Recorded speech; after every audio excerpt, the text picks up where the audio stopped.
ایک چھوٹے سے گاؤں میں جہاں ہر شخص کی زندگی کھیتوں اور رشتوں کے گرد گھومتی تھی، وہاں کریم بخش نامی ایک کسان رہتا تھا۔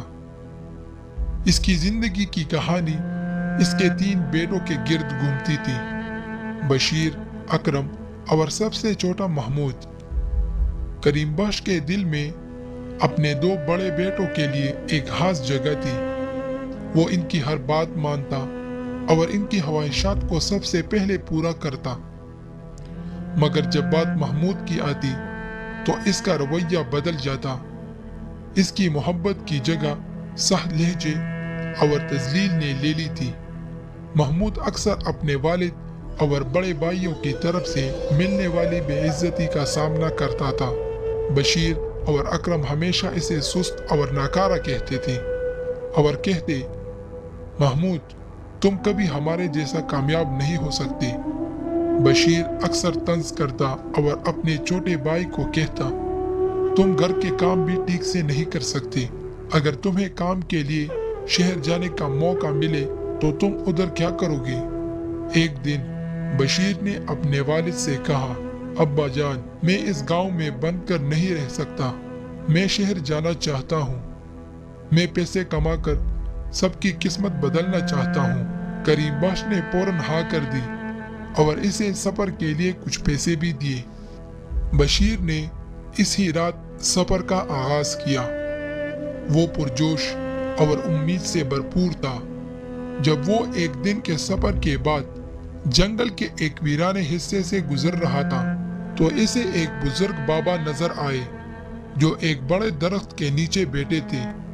ان کا چہرہ نورانی تھا اور ان کی آنکھیں حکمت سے بھری ہوئی تھی۔ بشیر نے انہیں سلام کیا اور شہر جانے کا راستہ پوچھا۔ بزرگ نے جواب دیا اور بولا، بیٹے، تم شہر کس لیے جا رہے ہو؟ بشیر نے بولا، بابا جی، کام کے لیے، تاکہ اپنا قسمت بدل سکوں۔ بزرگ بولا، تمہارا قسمت تو ادھر بھی بدل سکتا ہے۔ بشیر حیران ہوا اور بولا، وہ کیسے؟ بزرگ بولا، تمہیں شہر جا کر کامیابی ملے گی یا نہیں، یہ تمہارا انتخاب طے کرے گا۔ بزرگ نے کہا، میں تمہیں 2 چیزوں میں سے ایک کا انتخاب دیتا ہوں، تمہیں دولت چاہیے یا علم؟ لالچ نے بشیر کو اندھا کر دیا تھا۔ اس نے فوراً دولت کا انتخاب کیا۔ مجھے دولت چاہیے بابا، دولت سب سے بڑی کامیابی ہے۔ بزرگ تھوڑا سا مسکرایا اور پھر اس نے ایک تھیلا اس کے حوالے کیا جو سونے کے سکوں سے بھرا تھا۔ بشیر نے خوشی سے واپس اپنے گھر کی طرف سفر شروع کیا۔ جب وہ اپنے گھر پہنچا تو اس نے یہ سونا اپنے والد کے سامنے رکھ دیا۔ ابو دیکھے، میں کامیاب ہو گیا۔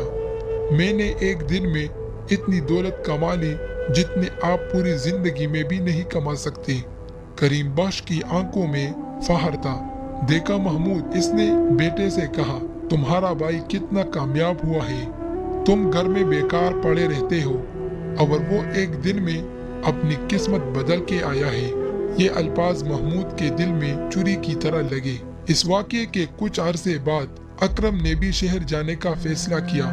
بشیر نے اسے بزرگ کے بارے میں سب کچھ بتایا۔ اکرم نے بھی وہی راستہ اختیار کیا۔ جب وہ بزرگ کے پاس پہنچا تو اس نے بھی لالچ میں آ کر دولت کا انتخاب کیا۔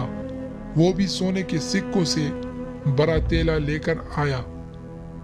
اس کامیابی نے کریم بخش کی محبت کو اپنے بڑے بیٹوں کے لیے اور بھی بڑھا دیا۔ اس کے ساتھ ہی محمود کی زندگی میں ظلم اور تذلیل بھی بڑھ گئی۔ دیکھو، دونوں بھائی کامیاب ہو گئے اور تم یہاں پڑے رہو، کریم بخش نے محمود سے کہا۔ محمود کی بے عزتی روز بروز بڑھتی جا رہی تھی اور مار پیٹ تو ایک عام سی بات تھی۔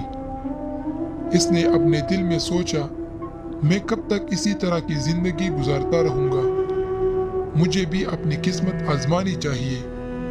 اس نے رات کے اندھیرے میں گھر چھوڑنے کا فیصلہ کیا تاکہ اس کے والد اور بھائی اس کا مذاق نہ اڑا سکے۔ جس راستے سے اس کے بھائی گئے تھے، یہ بھی اتفاقاً اسی راستے پر چل پڑا۔ ایک دن کے سفر کے بعد وہ اسی درخت کے پاس پہنچا جہاں بابا بزرگ بیٹھے تھے۔ محمود نے جب بزرگ کو دیکھا تو سلام کیا۔ بزرگ نے سلام کا جواب دیا اور بولا، بیٹا کدھر جا رہے ہو؟ میں شہر جا رہا ہوں بابا، تاکہ میں اپنی قسمت کو بدل سکوں۔ محمود نے عاجزی سے جواب دیا، قسمت تو تمہاری ادھر بھی بدل سکتی ہے۔ بزرگ بولے، تمہیں کیا چاہیے بیٹا، مال و دولت یا علم؟ محمود نے کچھ دیر سوچا۔ اس نے کہا، بابا مجھے دولت نہیں چاہیے، مجھے علم چاہیے، کیونکہ میں جانتا ہوں کہ علم سب سے بڑا خزانہ ہے۔ بزرگ محمود کے جواب سے خوش ہوئے۔ انہوں نے اپنا ہاتھ محمود کے سر پر رکھا اور کہا، تم نے ایک بہت بڑا فیصلہ کیا ہے اور تم اس کے ثمرات دیکھو گے۔ یہ علم تمہیں اس مقام تک پہنچائے گا جہاں تمہارے بھائیوں کا دولت کبھی نہیں پہنچ سکے گی۔ محمود حیران ہوا اور بولا، بابا جی آپ کو کیسے معلوم؟ بزرگ نے محمود کی طرف دیکھا اور بولا، میں سب جانتا ہوں بیٹا، مجھے سب معلوم ہے۔ محمود نے علم کا سفر شروع کیا۔ وہ ایک دوسرے گاؤں میں پہنچ گیا جہاں اس نے کئی سالوں تک علم حاصل کیا۔ اس نے حکمت، صبر اور انصاف کی اہمیت کو بھی سیکھا۔ جب اسے محسوس ہوا کہ اب اس کا علم اس کے ساتھ ہے تو وہ ایک نئے سلطنت کی طرف روانہ ہوا۔ اس سلطنت کا بادشاہ بہت عدل کرنے والا تھا، لیکن اس کے وزیر جھوٹے اور لالچی تھے۔ بادشاہ نے اپنے لیے ایک نیا اور ذہین وزیر تلاش کرنے کا فیصلہ کیا جو اس کی رعایا کی بھلائی کے لیے کام کر سکے۔ بادشاہ نے اعلان کیا کہ جو کوئی اس کے 3 سوالوں کا صحیح جواب دے گا وہی اس کا نیا وزیر ہوگا۔ محمود جو اب ایک عالم بن چکا تھا، بادشاہ کے سوالوں کے بارے میں سن کر بہت پرجوش ہو گیا۔ اس نے فیصلہ کیا کہ وہ دربار میں جائے گا اور ان سوالوں کا جواب دے گا، چاہے وہ کتنے بھی مشکل ہو۔ محمود اس سلطنت میں کچھ دن رہا اور اس نے بادشاہ کے اعلان کے بارے میں سنا۔ یہ اعلان تھا کہ بادشاہ کو ایک ایسی وزیر کی ضرورت ہے جو علم، حکمت، انصاف سے بھرپور ہو۔ بادشاہ نے اپنے اس ارادے کو پختہ کرنے کے لیے 3 سوالات رکھے اور وعدہ کیا کہ جو بھی ان سوالات کا صحیح جواب دے گا وہی اس کا نیا وزیر ہوگا۔ محمود جو اب ایک عالم بن چکا تھا، بادشاہ کے سوالوں کے بارے میں سن کر بہت پرجوش ہو گیا۔ اسے اپنے علم پر پورا بھروسہ تھا۔ اس نے فیصلہ کیا کہ وہ دربار میں جائے گا اور مقابلے میں حصہ لے گا۔ اگلے دن محمود دربار میں پہنچا اور بادشاہ کے سامنے کھڑا ہو گیا۔ بادشاہ نے ایک نظر اس پر ڈالی اور اس کی سادگی سے متاثر ہوا۔ وہ ایک عام انسان کی طرح نظر آ رہا تھا، لیکن اس کی آنکھوں میں ذہانت کی چمک تھی۔ میں نے سنا ہے کہ تم میرے سوالاتوں کے جوابات دینا چاہتے ہو، بادشاہ نے کہا، لیکن یاد رکھنا اگر تم ناکام ہوئے تو تمہاری سزا بہت سخت ہوگی۔ جناب عالی، محمود نے پرسکون انداز میں جواب دیا، علم کی کوئی حد نہیں ہوتی اور اس میں کوئی ڈر بھی نہیں ہوتا۔ اگر میرے علم میں کمی ہے تو میں سزا کے لیے تیار ہوں۔ بادشاہ نے مسکرا کر پہلا سوال کیا، اگر میں تم سے کہوں کہ میرے سلطنت کا سب سے بڑا راز کیا ہے تو تم کیا کہو گے؟ محمود نے کچھ دیر سوچا، پھر بولا، اے عظیم بادشاہ، آپ کی سلطنت کا سب سے بڑا راز آپ کے دل کی گہرائی میں چھپی ہوئی محبت ہے جو آپ اپنی رعایا کے لیے رکھتے ہیں۔ یہ راز اس لیے راز ہے کہ آپ اسے کبھی ظاہر نہیں کرتے، لیکن آپ کے ہر فیصلے، ہر حکم اور ہر عمل میں یہ محبت چمکتی ہے۔ یہ راز آپ کی سلطنت کی طاقت کا اصل سرچشمہ ہے اور اسے کوئی دشمن کبھی نہیں جان سکتا۔ بادشاہ محمود کے جواب سے خوش ہو گیا۔ اس نے مسکرا کر دوسرا سوال کیا، اس دربار میں سب سے طاقتور چیز کیا ہے؟ اے نوجوان، جواب دو، بادشاہ بولا۔ محمود نے سر جھکا کر کہا، اے عظیم بادشاہ، اس دربار میں سب سے طاقتور چیز آپ کا عدل ہے۔ تلوار دشمن کو شکست دے سکتی ہے، دولت محلات بنا سکتی ہے، لیکن آپ کا عدل رعایا کے دلوں کو فتح کرتے ہیں۔ یہ وہ طاقت ہے جو نہ کبھی کمزور پڑتی ہے اور نہ کبھی ختم ہوتی ہے، کیونکہ یہ آپ کی رعایا کی محبت سے جڑی ہے۔ بادشاہ کا چہرہ مزید روشن ہو گیا۔ یہ دونوں جوابات ایسے تھے جو کسی لالچی درباری نے کبھی نہیں دیے تھے۔ بادشاہ نے پھر تیسرا اور آخری سوال کیا، اگر میں تم سے پوچھوں کہ میری سلطنت کی سب سے بڑی کمزوری کیا ہے تو تم کیا جواب دو گے؟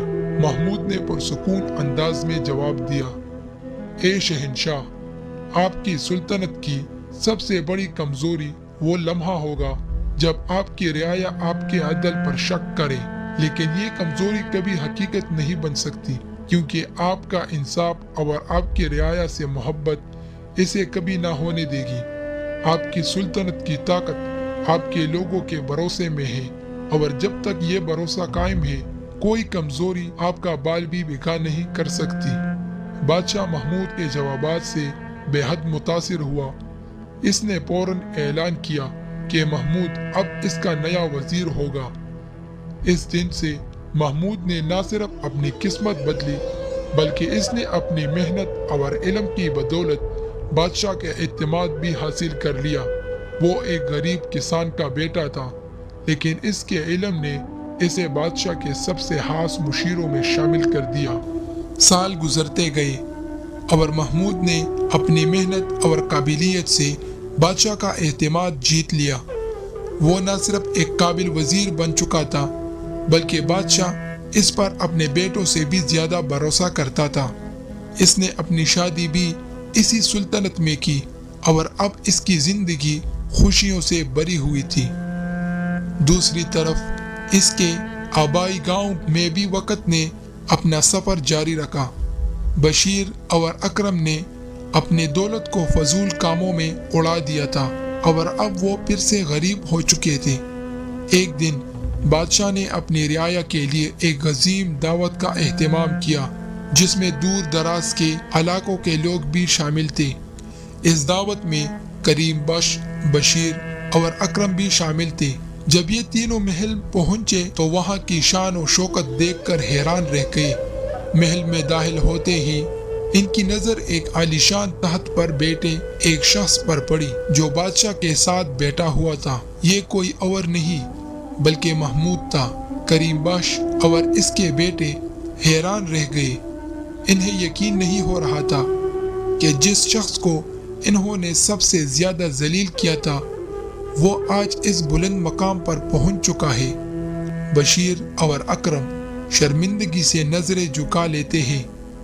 جب محمود نے اپنے خاندان کو دیکھا تو اس نے فوراً ان کی طرف قدم بڑھائی۔ ابو بشیر بھائی، اکرم بھائی، محمود نے احترام سے کہا۔ کریم بخش کی آنکھوں میں آنسو تھے۔ محمود، میں نے تم پر بہت ظلم کیا، مجھے معاف کر دو، اس نے روتے ہوئے کہا۔ بشیر اور اکرم نے بھی اپنے کیے پر شرمندگی کا اظہار کیا اور معافی مانگی۔ محمود نے ان سب کو گلے لگایا۔ ابا جان، آپ نے مجھے دولت کمانے کا راستہ نہیں دکھایا مگر آپ کی ناانصافی نے مجھے علم کا راستہ دکھا دیا۔ اگر آپ مجھ پر ظلم نہ کرتے تو میں کبھی اپنے اندر کی طاقت کو نہ جان پاتا۔ محمود نے بادشاہ سے اپنے خاندان کو تعارف کروایا اور ان کے لیے محل کے قریب ہی ایک بڑا گھر اور کچھ زمین کا بندوبست کر دیا۔ اس نے اپنے بھائیوں کو ان کے فیصلوں کا ذمہ دار نہیں ٹھہرایا بلکہ انہیں ایک نئی شروعات کا موقع دیا۔ اس نے سکھایا کہ حقیقی کامیابی دولت میں نہیں بلکہ علم اور اچھے اخلاق میں ہوتی ہے۔ اس دن سے کریم بخش نے اپنے بیٹوں میں کوئی فرق نہیں رکھا اور سب سے برابر محبت کرنے لگا۔ اس نے محمود کی کامیابی کا راز جان لیا تھا۔ وہ جانتا تھا کہ دنیا کی سب سے بڑی دولت علم ہے اور سب سے بڑا انعام وہ سکون ہے جو سچائی کے راستے پر چلنے سے ملتا ہے۔ اس خوبصورت کہانی کا سبق یہ ہے کہ سچی کامیابی دولت اور دکھاوے میں نہیں بلکہ علم اور اچھے اخلاق میں ہے۔